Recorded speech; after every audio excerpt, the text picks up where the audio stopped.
Hey guys, check it out. Another episode here on the Blue Collar Revolution podcast. We're gonna have Mr. John Parks, our campus manager here today, talking about his experience at working in the fields. Check it out on the Blue Collar Revolution podcast.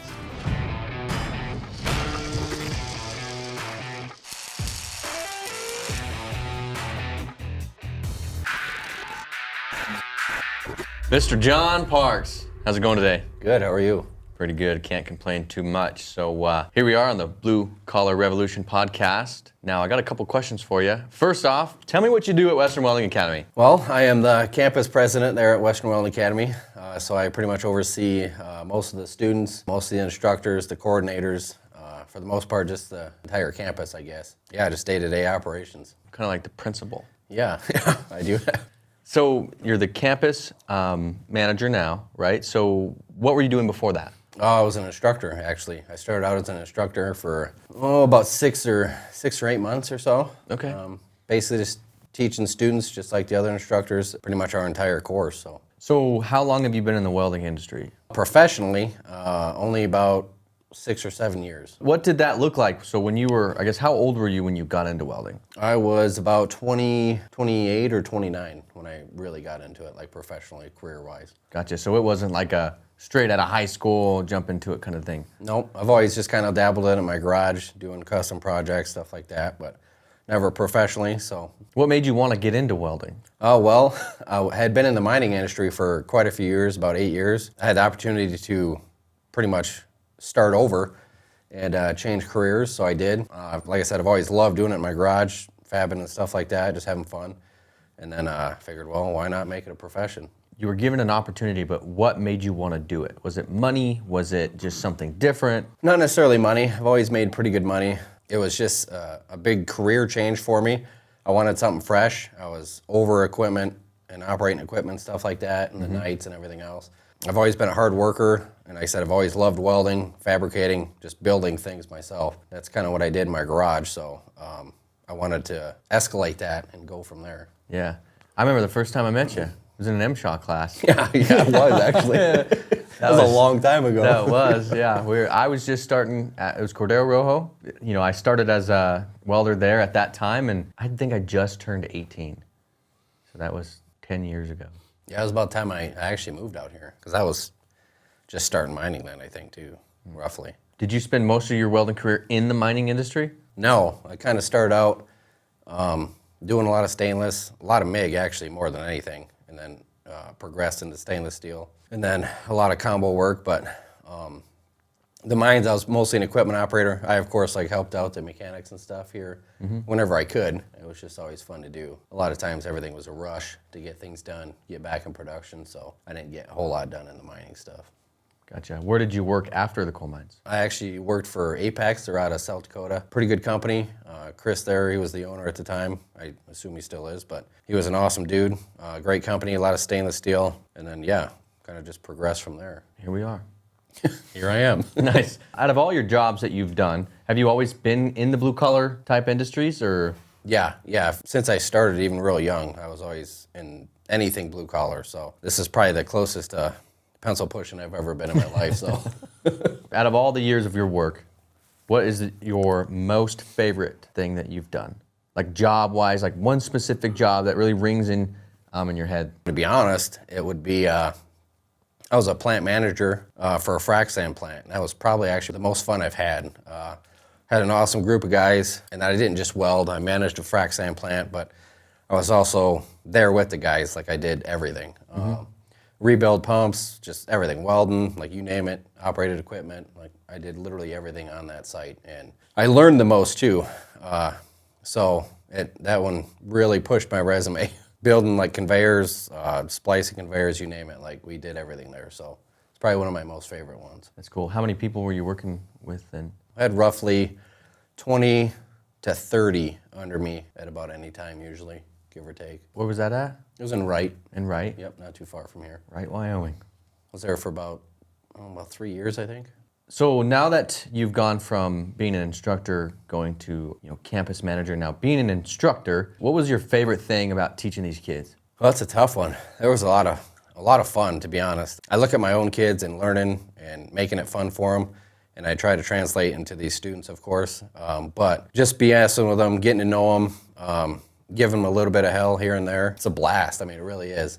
So I'd say that's probably one of the best things is seeing a kid struggle and then being able to turn that around for them, putting a smile on their face, and just kind of change their thought process into negative into positive. Now that you're the campus manager, kind of a whole different role. In my assumptions, you don't really get to see the kids that are doing good all the time. You get the kids that are acting out or getting in trouble. And what's rewarding about being in the campus manager position, versus being an instructor? You're on the floor, you're teaching them how to weld, but it seems like the campus manager side is more of like personable skills, right? Like you're not teaching them those hand skills that trade so much. Now you got to teach them how to be personable and how to be timely and manageable. So what's something that's kind of on that side? I would say the biggest thing, kind of like you said though, I get a lot of the negatives in, kids with attendance issues, bad behavior, whatever it might be. So I don't see a ton of the positive, but being able to talk to them one-on-one, get to know them, figure out the issue, what's going on. Maybe they have a medical issue, maybe they're losing that spark that they thought they had in the beginning. I guess really trying to turn their mindset around, making them accountable for what they're doing. And generally most of the kids get it and they go out and they kill it. But of course you always have the ones that are kind of lost, I guess. And sometimes it just takes a conversation with me, with their parents, whatever it might be, to bring them back. They kind of get that spark again. So being able to just turn the real negative side of the meetings usually to the positive side, checking in on them every week or so, every 2 weeks to see how they're doing, making sure they're progressing still. That's one of the more rewarding parts. What would you say is the most common thing for these kids if they're seeing you in your office? What do you think it is? Is it just attendance? Yeah, usually it's attendance. Every once in a while we'll get like a write-up or something, but definitely attendance is the major one. They're young, they've never lived outside of home. I mean, they don't quite understand like being late every day, right, how fast it tallies up, especially when you're here for 6 months. Mm-hmm. They don't understand that, so trying to get that mindset at them, like you just can't be late when you want to be late. Like this is where you got to man up and show up every day. Yeah, put the hours in and get out and make money. Yeah, a job won't keep you around very long if you're not showing up. No, I mean you get a lot of chances here compared to like on the job. I mean you're lucky to maybe get 3. Right. And then you're gone, because there's 1,000 people behind you looking for that same job. Yeah. So. Yeah, I've had a company I worked for. We started at 6:30. If it was 6:25, they left you. Mm-hmm. Like they left you. Oh yeah, they got to get to the job. 6:29, you're late. Yeah. I learned that the hard way. So when you were getting started in the blue collar trades, what is one of the biggest hurdles you faced getting into the trades? I would say probably the long hours. Like I've always had good work ethic, but the hours is where it gets you. I've had jobs, where the most common blue collar, you're looking at 12 hours minimum for the most part. And that's usually, not including travel time. So you're looking, sometimes 12, 18 hours a day. And that's an adjustment, I guess, it was adjustment for me. And, from my gatherings on job sites and stuff, it is for everyone else too. Mm-hmm. Long days, hard hours, but usually the money paid off. It was worth it. And frankly, it's some of the best dudes I've ever met in my life is, the guys you work with, and they make those hours like easy. For sure. Make it fun and worth it, yeah. If you don't have fun, it can be rough. Yeah, I mean, a bad crew can change the whole, make you not want to work there no more. Your whole perspective on even just the job you're doing, not just, the job, but, how long it is and everything else. It can change a lot, so. What have been your long-term goals for your career? Becoming good at all processes, whether it be TIG, MIG, stick, like you name it. Like I just wanted to be good at everything. I didn't want to be necessarily, of course we all aim for perfection, right? But from what I've always learned is it's 10,000 hours to perfection. So if you times that with all your processes, you're looking at years and years and years of welding. And that's obviously what we all aim for, but it takes time. So that's what I shoot for. But I definitely have room to grow. I learn from these students even, you know what I mean? Sure. In all honesty, maybe halfway. Probably not. Just there's so many processes and new processes coming out and so many ways to learn the same process, different ways. So like I said, I learn from these kids that come in and, they're 18. So the amount of knowledge in the industry and know-how is just endless. And even just looking at, just the processes alone are nothing compared to like when you're working in a coal mine, for example, the mechanicking it takes to get to that. Like there's work that takes just to get over there so you can weld, and the prepping and the cleaning and the mechanics and then like the measurements and the pipe fitting and the fabrication that's still involved on top of just the processes. It's a lifetime worth of work, to get good at it. And some people are just really good and can just pick things up super fast, and other people like me are super slow. Yeah, I consider myself average learner for sure. So there's always, and then there's always processes, and then there's, subsections of processes and different WPSs of that process, and there's just so many things. Even the mines, like, depending on the equipment, if it's CAT, they have to be CAT certification. It can't just be, some dude out there welding. It's got to be to their certifications, milled down to their certifications. Like, it's a huge ordeal. So things like that, it's just, and there may be things that I never learn or never experience, but of course that's the goal. Right. We all hear it all the time that you won't be successful unless you go to college. Do you have a college degree? I do. In what? I have an associate's degree in criminal justice. I'm obviously not using that degree at all. I don't believe you have to have a college degree to be successful. To be honest with you, I've made a crap load of money doing some of the things I've done over the years, and I would have never made that as a cop, nowhere even close. So, why did you stop pursuing that career? Well, I actually came out here on a whim for an actual bighorn hunt with my dad. They had already lived out here, and right after that, it was at a wrap-up pretty much. Moved out here shortly after, so. Well, where were you living before? Michigan. Michigan. I'm originally a Michigander. Love the state. It's a beautiful state, but Wyoming's where it's at. Cool, man. Well, don't say anything in front of him. He's got a wire. Where's the polygraph? So what would you tell the next generation of kids if they hear that? Pursue your passion. I mean, if you got something you're super interested in, you can kill it and be good at it, then go after it. Make money doing it, enjoy it while you're doing it. Yeah, just go for it. So give me your perspective on what the importance of the blue-collar trades in the United States. Man, everything revolves around blue collar, whether it be welders, electricians, HVAC, plumbers. I mean, you name it, we need it. So, and all of those jobs pay extremely well. I mean, whether you're on a government site as an electrician or anything like that, I mean, you're making bank. And frankly, you're probably gonna make a hell of a lot more than a lot of white collar jobs, of course. But, with anything, time is money, and the higher you go in white collar, obviously there's more to make, but the chances of you becoming a lawyer in Chicago are probably pretty low, making bank. But you can sure in the hell make it being a pipe welder or, like I said, an electrician, HVAC. They all make really good money. To dive off into a little bit of a tangent here, where do you see AI and how it's going to affect our industry? I don't really see an effect on us too much. Of course, we already have like robots and stuff like that, and like a lot of auto industries, and I mean, frankly, I guess some plants too and stuff. But you're always going to need people on the ground, feet on the ground, making that work. So robots aren't perfect, people aren't perfect, but you're always going to need, I don't see a robot going in a hole in Alaska welding a piece of pipe, with 3 feet of snow. So right. There's definitely a lot of places I don't think robots will go or can ever go. If anything, they might even speed up production for us, Mm-hmm.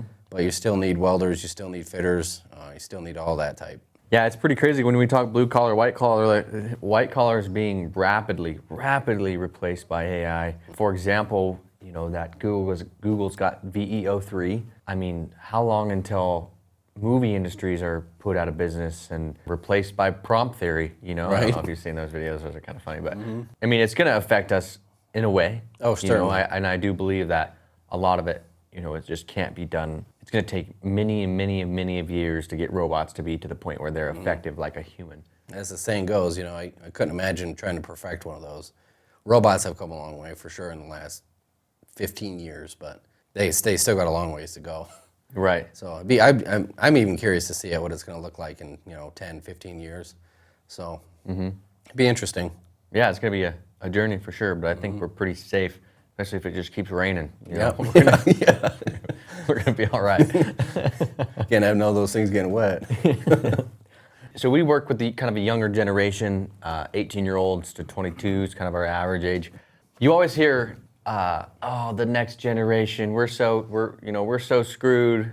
What is your perspective on that Gen Z, that next generation? It's hit or miss, but to be honest with you, it's fairly solid.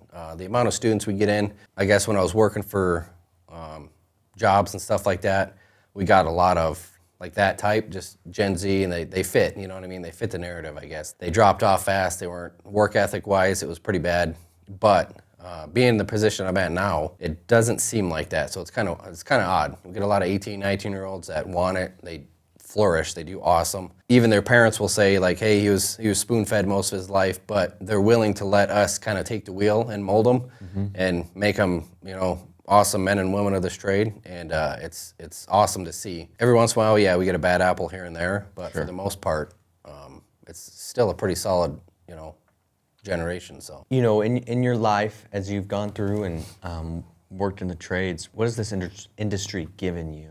Oh, anxiety. But it's given me a work ethic for sure. Even more so than what I started off with. Learning, the experience, the know-how. You'd be amazed at how much you use welding or fabrication or pipe fitting on a day-to-day basis, not just, steel. It could be, putting a new drain system in your house or, whatever. It gives you a big perspective on not only just our trade, but other trades, and the know-how and how to do a lot more things than just, pipe fit and weld a pipe together. I'd say for me too, like when I was rouseabouting and welding, and like rouseabouting just taught me how to do everything, right? We did everything and anything from building stuff to tearing stuff down, and I was able to take that back into my personal life where it was like I'm working on my house. Like I bought a house brand new, first month of owning it, sewer line went out. Only because I was rouseabouting and know what I was doing, I was able to grab a trailer, rent a Mini X, dig it out, replace the line, and just that drive and ambition. I learned that in the trades, right? That just the get her done mentality. I was able to do it in a weekend, Like before that, I probably would have been, and I was also young, but probably would have been shy and nervous, and getting into the trades and just working in the oil field and just getting things done really helped me in my own personal life to just complete projects. And it makes you more confident. For sure. It really does. I'm gonna say I was the same boat as you is you get that, and not having a blue collar trade under your belt, you're just gonna hire it out, right? You're nervous, you don't know what you're doing. I guess in this trade, you get the mentality of I'll figure it out and I'm gonna make it work. So one of the best things I've got from this trade is not being afraid to dive into something and figure it out, learn it, and kill it. So it's a good thing to know there, gentlemen, that if you learn blue collar trade, you can take care of a house and impress a woman. Now, if you're a woman getting into the blue collar trades, you can intimidate your man. So definitely show them up for sure. Anyway, so have you ever traveled outside of the United States for work? I have not, but no, I've had friends that have, whether been on offshore rigs or a few have went to the United Kingdom and stuff like that for work. But yeah, listening to their stories, it's crazy, but huge money in it. If you can endure looking out across the ocean and not seeing any land whatsoever, and knowing that you're alone if something happens, there's huge money in it. But it's you got to have the right personality and everything for that. So no anxiety. yeah, no anxiety for sure. So when you look at your life and your career, who was one of your biggest influencers? My dad was a huge part. That's where I got my work ethic from, for sure. Growing up, my dad was a blue collar man himself, a lot of construction. I worked with him quite a bit. That's tough. Grew up in a small community, not a lot of money type thing. So doing anything to make ends meet, cutting firewood, whatever. So that's where I got my work ethic from, for sure, and my ability to not be afraid to just dive into something. That's kind of what all started it. We didn't have the money to, contract stuff out, so we just did it. Right. And he was a big part and definitely influencing where I've got my work ethic and just the amount of know-how I've got just doing whatever I wanted to do. So say you're working a job and you go out and you just absolutely fail a weld test or just fail a weld in general. What keeps you going? What keeps you motivated? Anger. For sure, anger. I mean, nobody wants to fail a weld test. It sucks. It's humiliating. It's embarrassing, especially if you're driving for a job, and I don't know, if you drove, 19 hours, 20 hours or something, it makes you very angry. So you learn from it for sure, whether it's something that was an easy fix or something you just made a mistake on. For sure. It makes me want to do better every time. Yeah, for sure. Anger will really drive a man. Yeah. A good quote I actually just heard not too long ago from one of our sponsors was, only go as fast as until you make no mistakes. So don't be in a huge rush, but don't also, don't just milk the clock, I guess. But obviously the faster you go, the more you are to make mistakes. So only go as fast as you can go without making any mistakes is a really good one. So. We're always telling the kids at the school that network. Why is that so valuable and so important for these kids to know that? Your name's everything out there. And it's amazing how fast that can travel, whether it's positive or negative. I always tell these kids coming out of here, you're putting your name out there and make sure it's positive. There's so many jobs, right? There's so many welders in our country. And a lot of them, frankly, are on usually the same jobs. So if you create a really bad name for yourself, whether it's you got fired or whatever it might be, the chances are of those same people that you're working with on the next job or whatever is very good. So if it's bad, your name's going to spread very quickly. If it's positive, it's also going to spread quickly. People will be calling you up. We have, a lot of our instructors still to this day get calls from previous employers. Hey, you looking for a job? Like, hey, what are you doing? Like, it's because they've created a positive name for themselves. So whether that's across Facebook or any of the social media and stuff like that, like, it's a good thing. You want obviously all positive behind you. Yeah, and I think another thing on that is the world is a lot smaller than you think. Oh yeah, it's a big place, but it's really small. People really know people, and you'll be surprising. You'll be somewhere in Texas and like, oh yeah, that's guy in Oregon. Like you're like, what?